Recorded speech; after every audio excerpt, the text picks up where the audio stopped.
Welcome to the Hey Soul Sister podcast, where Mel Histon will guide you through life's big questions and bring you one step closer to doing this crazy journey as best you can.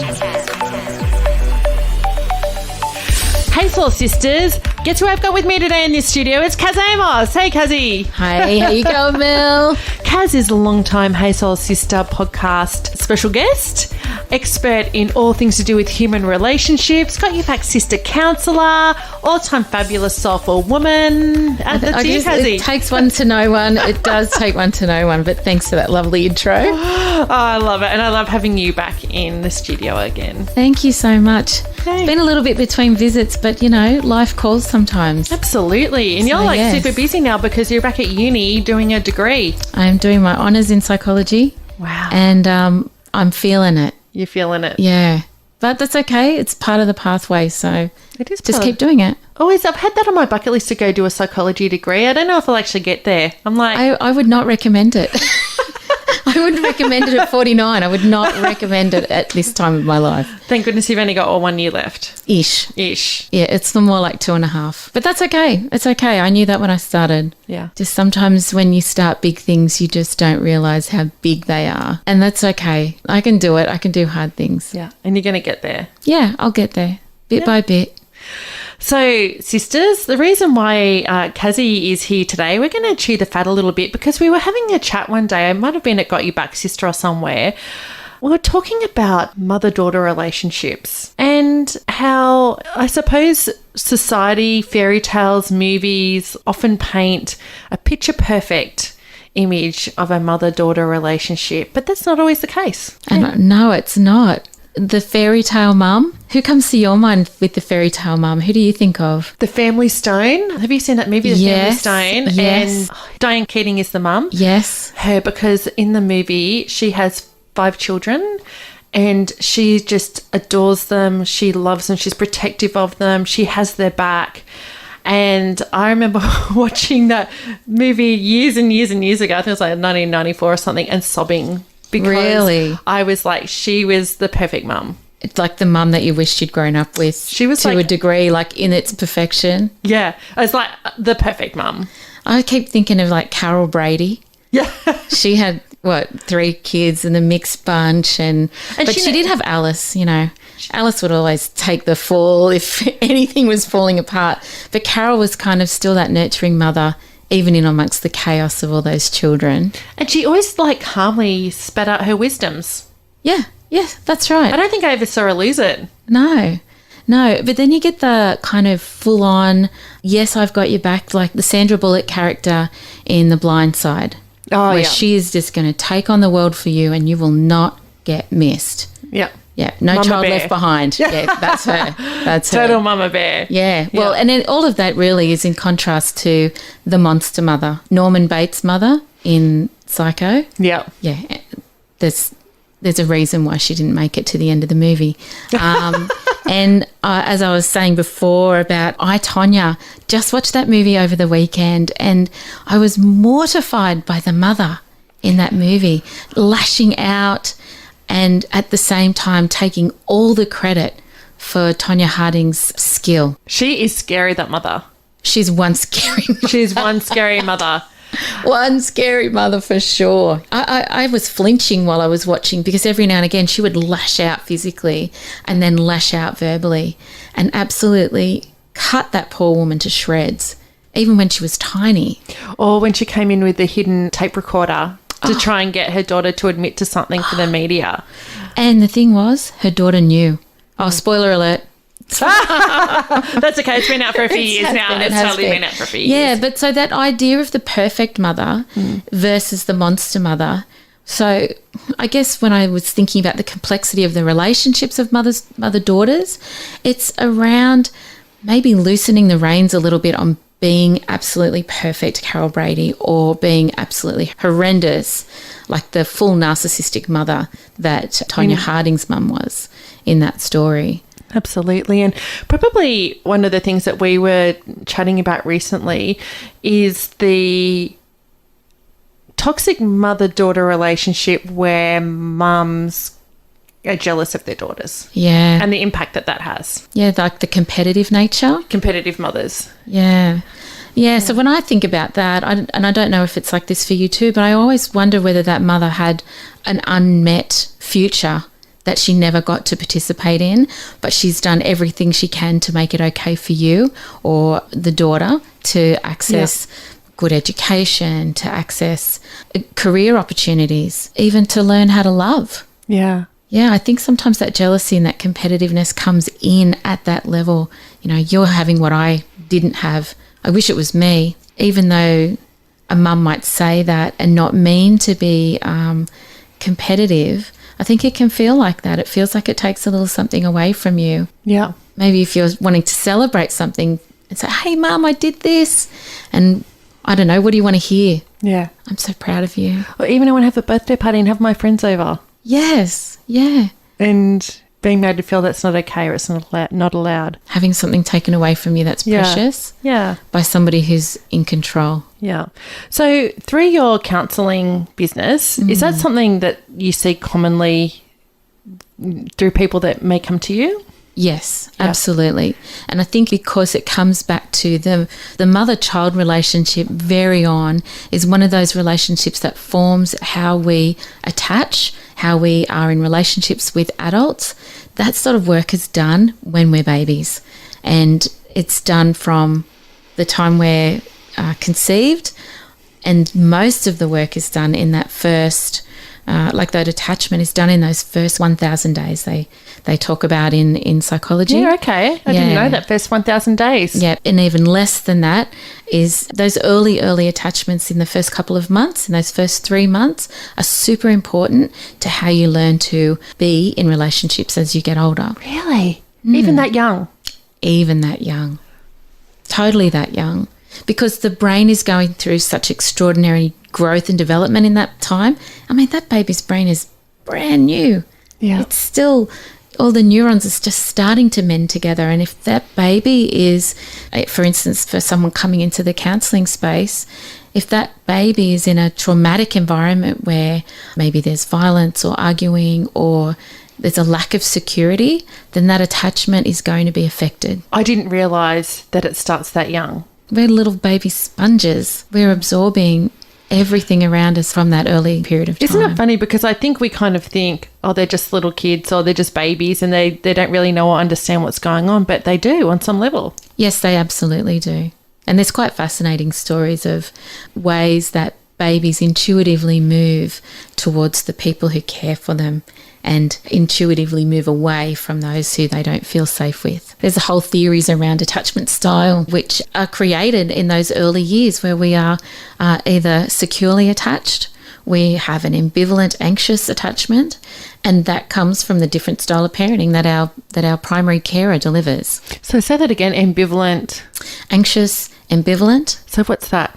So that is the type of relationship where you might lean in and then lean back from because it's scary. It's loving and then it's awful. An instance where a child might go to a mum, maybe they've been lost in the supermarket, they find their mum again and they're like, Mum, and she's like, hey, come here. Now don't ever leave me again, and gets very angry with this child who is trying to find security and safety and doesn't find it in the person that they trust and love the most. I have severe mother guilt right now. Oh. I'm sitting here running through my head going, I know. I know. Isn't it hard to not?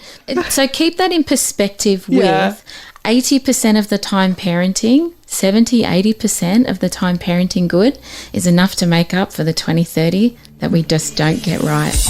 Let's get soulful on social media. Search the Sister Code Facebook page and follow us on Instagram. I guess there's a difference between new mums, older mums who genuinely are trying to do the right thing, but like that 10% of the time they might slip, I don't want to say slip up, that's the wrong word, but be a human. Yeah, be human. Yeah, be human because we're not perfect. That's right. But that's very different to kind of a mum who much more often is potentially, like we're talking about, maybe jealous or malevolent. Is that common? I think in people who are already experiencing relationship difficulties, that's one of those places where it shows up. And I also believe, I guess, when we're doing our work as adults and we're uncovering the things in our past that So have you mean been like the inner difficult. work? Yeah, The our inner work. Yeah. Yeah. From my personal experience, I feel like in my younger years, in my early 20s and mid-20s, I did a lot of work around my relationship with my father. Our listeners can't see my hands, but I feel like I'm opening a book up only halfway, like a pop-up book. And so when I started to do the work with my relationship with my mother, it was like I opened up the whole book and saw the whole pop-up picture in front of me. And I'm like, oh, okay. So now I've got more learning to do about myself. It's not about me learning about my mum necessarily. Yeah. That's her job, but it's about me learning about me so that I can actually have a life that I enjoy. But that mother-daughter, the complex nature of it can get right in the way of that joy. Absolutely. And of being a good mother ourselves. Yeah, absolutely. It's the whole intergenerational role modelling. Yep. Unbeknownst to you, and I guess this also happens with people coming into counselling, is that they don't know the family secrets. They don't know the stories of mum's stories because they've never had the closeness to share them. Or mum is unaware of her own baggage that she brings to being a mother. And that gets in the way. I'm going to throw this out there because it just popped in my head. I was thinking about Bad Mums too. Have you seen that? Yes. And Kiki's mum? Yes. Kiki's mum, who's like, you're my best friend. But you're my best friend, Kiki. Kiki and her husband are trying to have sex in the middle of the night and, like, the mum is sitting in the corner of the room like, good for you can get an erection again. It just makes you cringe, doesn't it? Like, Yeah. But you're talking about mums being besties. Yeah. Yeah, it's dysfunctional. Yeah. Well, that's putting a blanket statement across everybody who's got a mum as a bestie. That isn't absolutely true. I think there can be an overstepping of boundaries in that instance. Yeah. Because that's what makes it so funny. Yeah. There is no boundary. Yeah. There's nothing keeping her out of that space. When she gets her hair cut the same like a daughter, wearing the same clothes as a daughter. Yeah. Kiki, but you're my best friend, Kiki. Can that actually be a little bit toxic, you know, mums relying on daughters to be the best friend role? Absolutely it can, yeah. Because when do you get to be yourself? The daughter. When does the daughter get to be herself? When does the daughter get to be herself? And when does the mother get to be herself? When she's not even prepared to look at herself and go, oh, who am I? Because mums being besties, you want to stay younger. You want to feel younger. And you do that sometimes by being around young people. Yeah. But is it functional and is it okay? Again, that's a little bit of a boundaries conversation for mother and daughter. Yeah. Which another movie just popped in my head.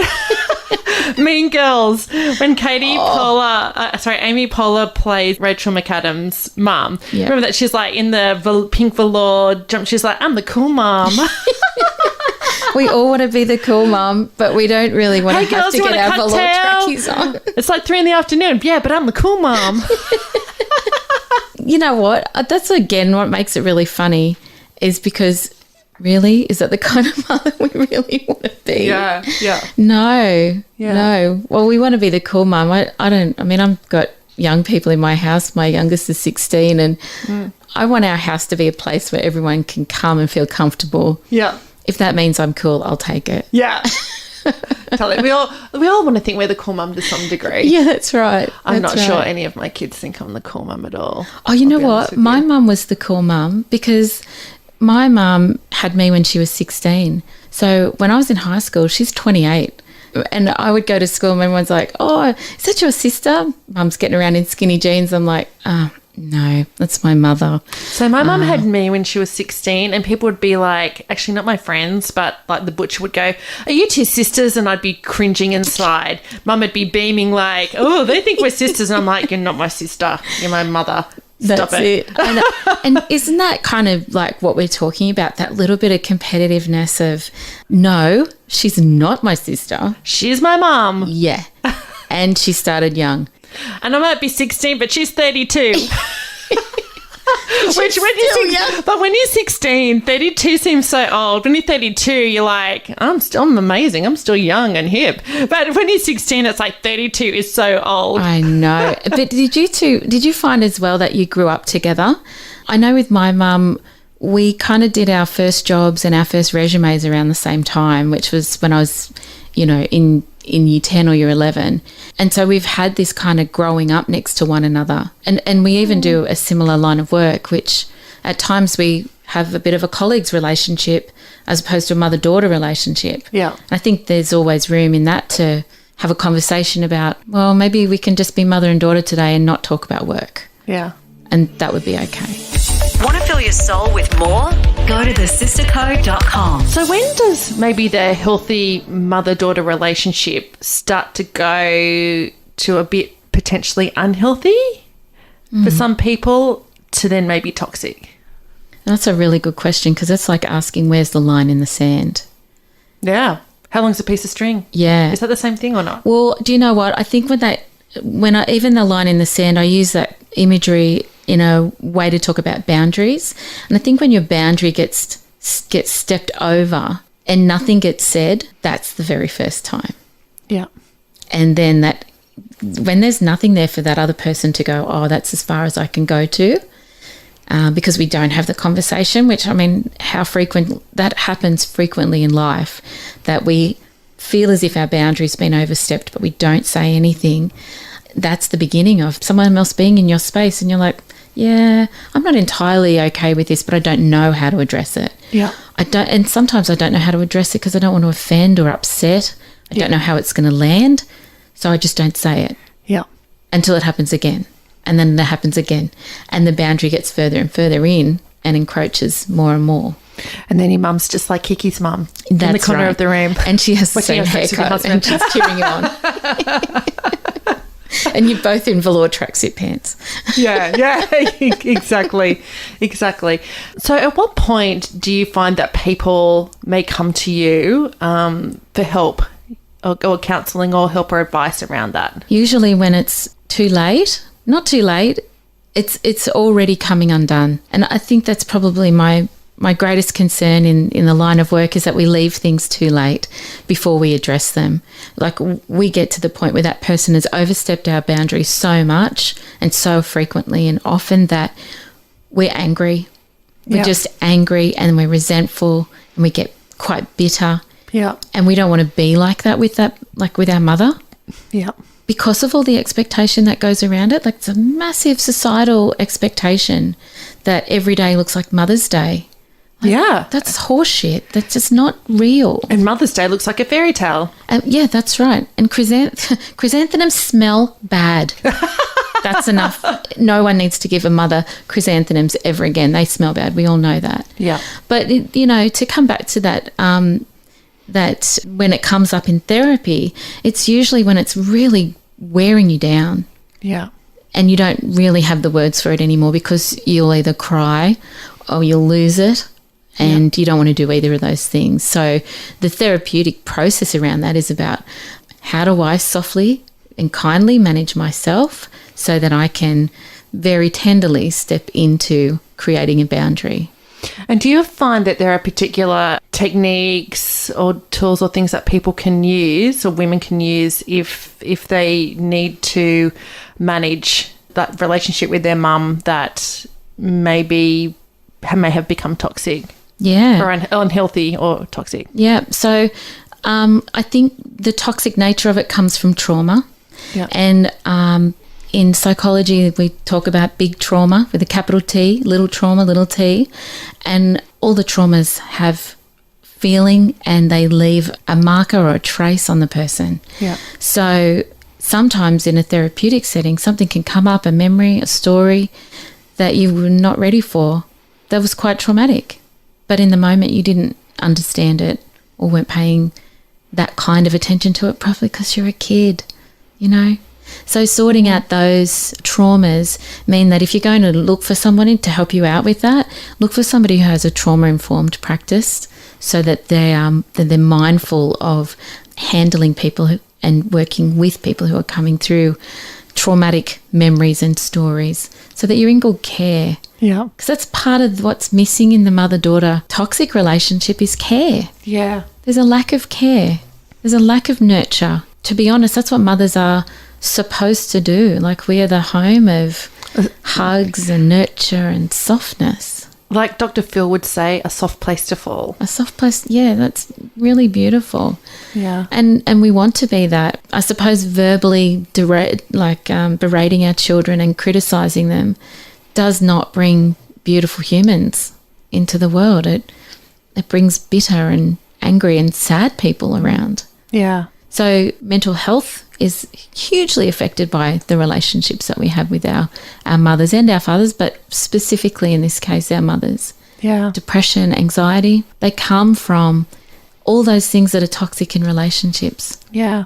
I have a dear friend. He will remain anonymous, but I have seen her really suffer over the last few years with a mum that was quite abusive growing up, but she desperately just wanted her mum around with whatever that looked like as a girl and as a teenager. And then now her mum will punish her by refusing to wish her a happy birthday or not include her in family get-togethers, or if there is a family get-together, in the broader family, she will totally ignore her daughter and actually engage other family members in a gossip session about her daughter.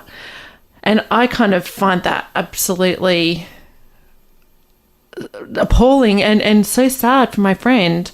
And she has really, really struggled with that, you know, and questioned herself and almost wavers between begging her mum to actually going, well, stuff you, I don't need you anyway.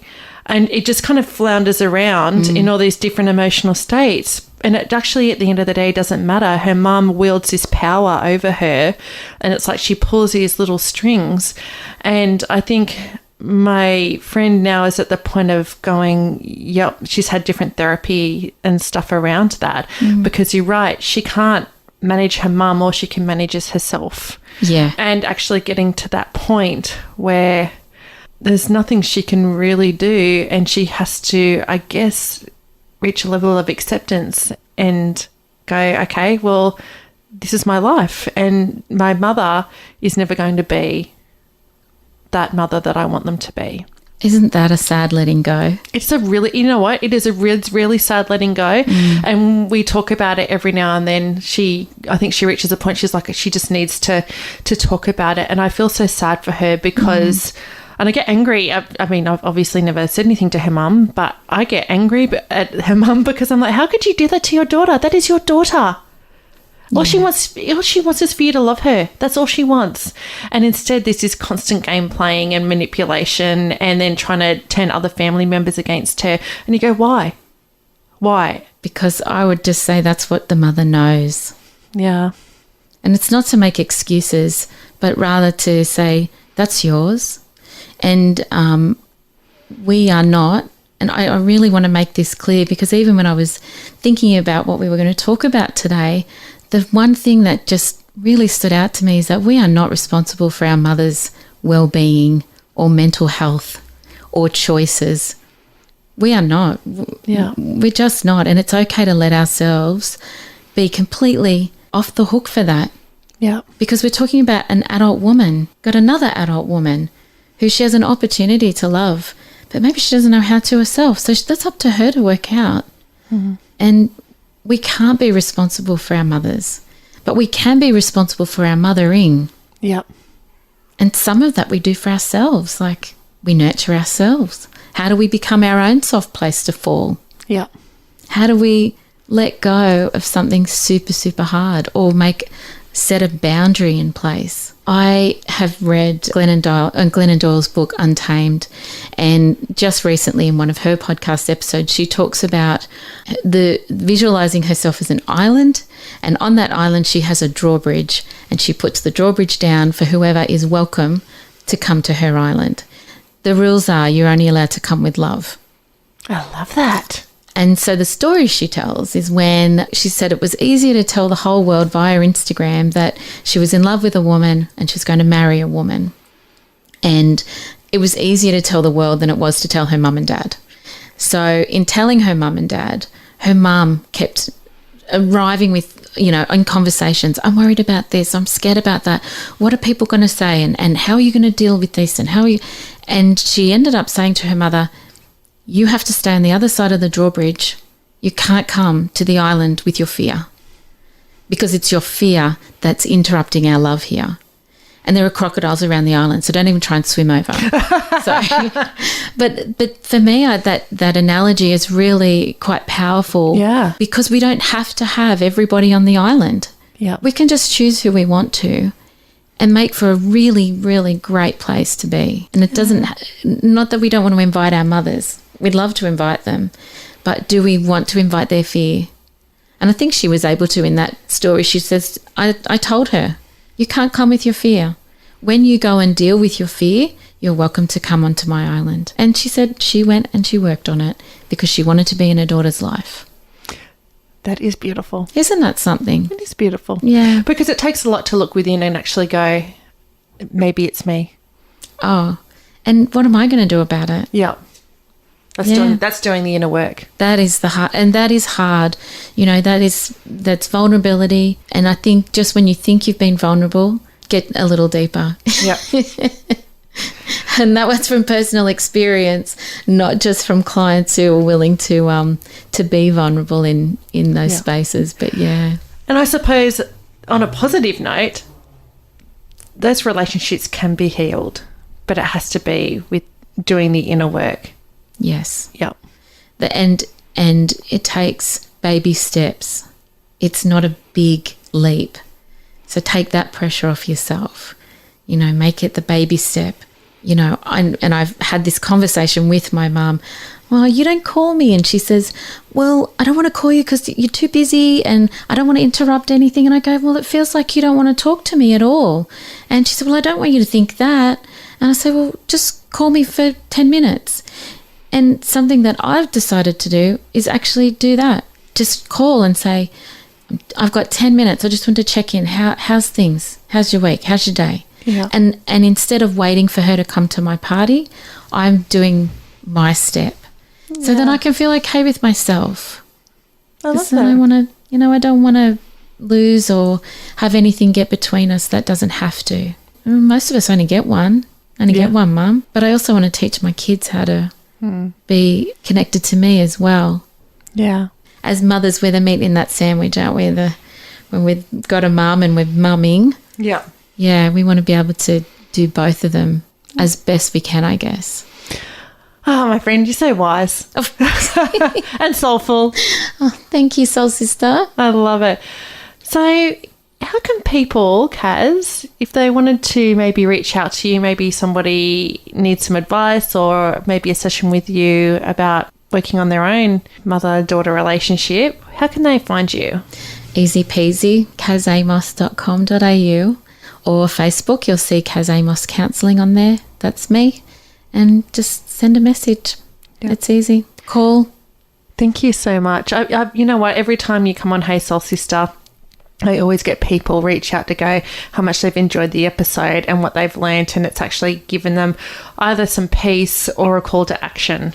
Well, you and I get to have conversations from the heart, I think. Yeah. And then everyone gets to hear them. So, I don't know who's the luckiest here. Yeah, although I didn't talk about my vagina in this episode, so that's probably a good thing. She didn't leave it out, though. What a pleasure. Thank you so much, Kaz. Thank you. Thanks for listening to Hey Soul Sister with Mel Histon. What would help you on your crazy life journey? Email Melissa@thesistercode.com.